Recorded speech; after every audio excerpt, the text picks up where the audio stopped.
Good morning, kiddos. So today is our last day of reading before spring break.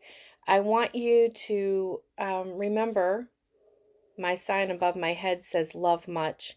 The whole sign says live well, laugh often, and love much. It was painted by a family member who is from Austria. It was hand painted as a wedding gift for my husband and I many, many years ago. And so we try to remember that, and it hangs above our bed so that we remember that each night and each morning, that that's the way we should live our lives. So next week, while there's more silence during spring break, I hope that you can remember to fill your silence with lots of laughter. All right, so let's do the next two chapters of Bat, and then I'll stop, and then I'll do the last two chapters. So there'll be two separate videos for this. I want to try to keep my videos short so that hopefully I can start loading them to Flipgrid, and that's where you'll find them. I'd like everything to be as concise as possible so that we have fewer avenues we have to go down. All right. So we are in chapter 21, Scene Stealer. At last, Janie's opening night had arrived. Bat felt that it arrived at last because it seemed like he'd been hearing Janie talk about it forever. In just a few hours, he wouldn't have to hear about how excited Janie was or how nervous Janie was anymore. We're leaving in 5 minutes, Bat, Mom called from the kitchen. She had already dropped Janie off at the school so that she could get ready. I get to wear a hoop skirt and makeup and fake eyelashes, Janie had boasted before she'd left for the show. That all sounded perfectly terrible to Bat. Clothes should be easy to wear and comfortable, like t-shirts and pants with elastic waists. And the thought of anything being glued to his eyelids made Bat positively twitchy. Bat looked around his room. He didn't want to go to Janie's play. In the last few weeks, he'd spent so much more time away from home than he was used to, and another night out sounded just awful. And there was little Thor in his playpen, finished with his dinner and looking up at Bat expectantly. Expectantly. So that's a long word. And what it means is he's looking up at him with anticipation, like he's expecting something more to happen. Every night after dinner, Bat had been taking Thor out and working on training him to come and stay. They were still working on stay. Oh, little Thor, Bat said to his kit, you look lonely in there. Bat felt lonely too, even though he was about to go to the theater filled with people. Sometimes that was when Bat felt his loneliest of all, in a crowd. Without really thinking about it, Bat slung Thor's sling around his neck and scooped up the kit, nesting him in place. This time it was really a tight fit to get Thor into the sling. Bat would have to ask Lawrence to make him a bigger one. He grabbed his jacket and put it on over the sling, zipping it up all the way to the top. Just settle down and take a nap, Bat whispered, and you can come with me to the show. When Bat came into the kitchen, Mom said, are you sure you want to wear your jacket? It's a lovely night. I am sure I want to wear my jacket, Bat answered. Outside of the theater, Bat saw lots of people who had come to see Janie in her play. There was Dad. Hey, sport. Hi, Valerie, he said to Bat and Bat's mom. There was Lawrence. Bat boy, Mr. Dr. Tam, he said. Bat had never seen Lawrence wearing regular clothes. He always saw Lawrence at the clinic, where Lawrence wore blue scrubs. Tonight, Lawrence was wearing a shirt with buttons and a collar under a sport coat, and his shoes looked like they were made of leather instead of rubber. You look different, Bat told Lawrence. Lawrence laughed his same laugh, even from inside the different clothes, and that made him seem more like Lawrence. There was Ezra and his parents, and there was Israel and his mom and dad. Israel waved at Bat, and Bat waved back. But he felt kind of shy about it. On Thursday, Israel had been all better from his cold, but things still weren't the same between them. They'd shared an awkward snack at Israel's kitchen table before Tom had taken them over to Bat's house to water the skunk garden, and Mom had gotten home early from the clinic. Finally, it was time to go into Janie's school auditorium, where folding chairs were arranged in rows facing the stage.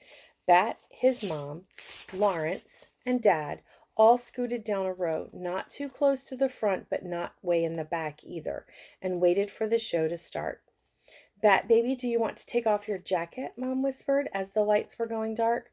Bat slid the zipper down a little, but then shook his head no. He felt Thor rustle around and then settle back down. And then the music started and the curtains opened, and the kids started singing and dancing.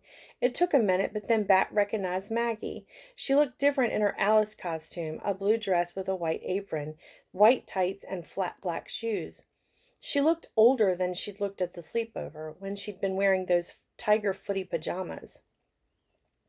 But when Janie came on stage dressed as a queen with a red hoop skirt, a giant red crown, and eyelashes that Bat could see from the audience, he didn't recognize her at all until Mom leaned over and whispered, "Look, it's your sister."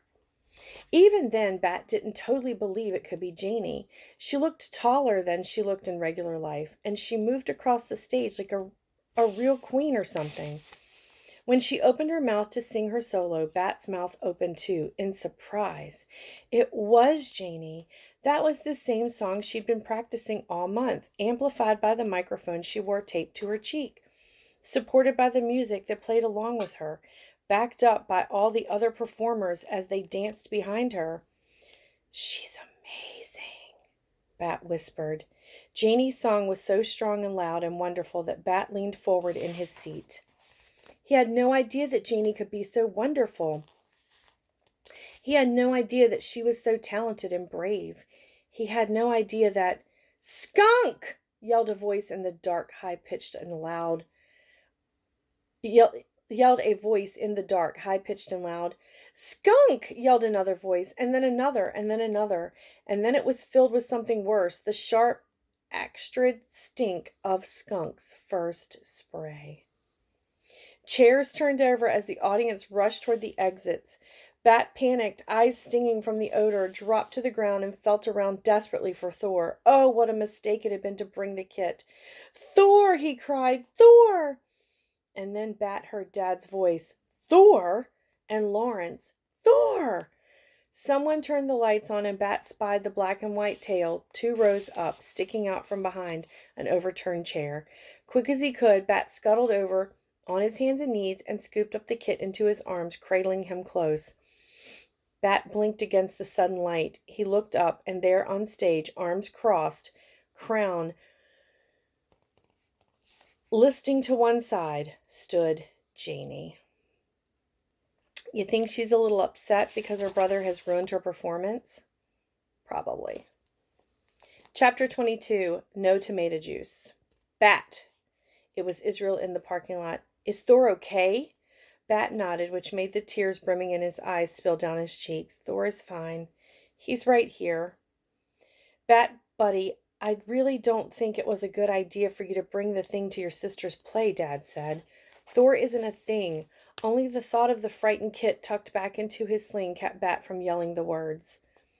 "Okay, Bat," said Mom in her soothing voice. "Let's go home." She opened the rear door of their station wagon and ushered Bat inside. Janie was already sitting in the car in the seat next to Bat. She had changed out of the hoop skirt and crown and back into her regular clothes, but she still had her makeup on and her arms were still crossed. She didn't say anything to Bat when he got into the car. She didn't say anything when Mom got into the front seat and started the engine, and she didn't say anything the whole ride home. Not one word about how Thor had sprayed in the middle of her solo, clearing out the auditorium. Not one word about how Bat had ruined the whole play. Nothing. Do you guys ever feel like sometimes when somebody says nothing, it's worse than if they say something? Yeah. Bat had wished in the past that Janie would stop talking so much. Right now, though, Bat wished his sister would say anything. "Keeping that skunk kick was the worst idea ever," Janie said when they got home, before she got out of the car. "I wish Mom had never brought him home." Anything, Bat thought, except that. Bat had a terrible night's sleep. It was particularly because he still smelled a little like skunk spray. Mom had washed his clothes and given him a mixture of hydrogen peroxide, baking soda, and dish soap to scrub with in the shower. And Bat had washed it from his head to his toes, even though Thor hadn't sprayed directly on him. She'd also called everyone she could think of who was at the show who might have gotten sprayed to tell them about the recipe. "It's the only thing that works," she said over and over and over again on the phone. "No, tomato juice doesn't really work." And again she had to say that. Bat heard her say, "I am so sorry this happened, so sorry." But it wasn't really the skunk smell that kept Bat from sleeping. At the breakfast table, it was obvious that Bat wasn't the only one who had had a poor night's sleep. Janie's eyes were red-rimmed and puffy, and Mom, too, looked tired, yawning over her steaming mug of coffee.